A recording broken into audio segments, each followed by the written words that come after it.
Hey Maxleets. So today I'm going to take you through the mechanics of the push-up and essentially what you should be experiencing while you're doing the push-up. In the plank position, you want to make sure that your hands are shoulder width apart, and you want to make sure that your shoulders are directly on top of your wrists. You also want to squeeze your glutes and your abdominals before you start this position. Then you want to retract your scapula and hold the position. This will ensure that your shoulders stay in a stable position as you're performing the movement.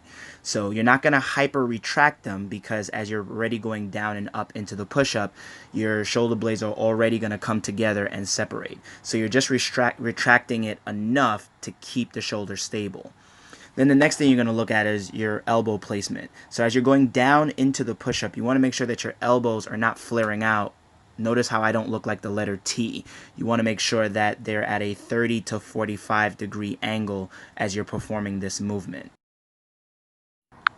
Remember to keep your glutes and your abdominals engaged throughout this range of motion, and also keep your legs straight.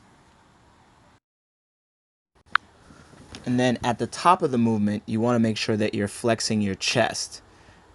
You just don't want to go through the motions of going up and down. You want to make sure that you're actively engaging all of the muscles that are involved here. So remember to flex your chest at the top of the movement. In some cases, you'll notice someone squeezing their glutes and their abdominals, but noticing that they have a much more rounded back.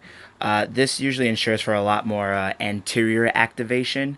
You'll also see this with a lot of people who practice movements like the planche or some sort of variation of that. It's nothing wrong with it, but you just make sure that everything stays stable when you're performing this type of movement. Almost forgot one last thing. Head placement. So the placement or the position of your head when you're performing the push-up should be in a neutral position. So if the floor is right here and my hands are on the floor, your head should be able to maintain this position here as you go down and up.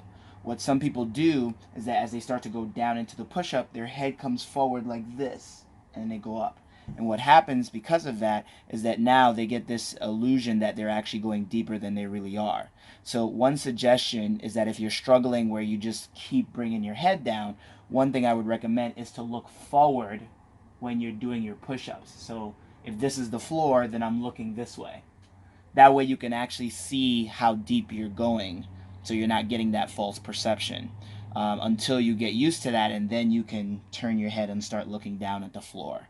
Another thing that can also result from that is that you could start to strain your neck because you're putting your neck so far forward, and now it's no longer about working the chest and the abs and everything else. Now it's working your neck. So you want to be very careful about that.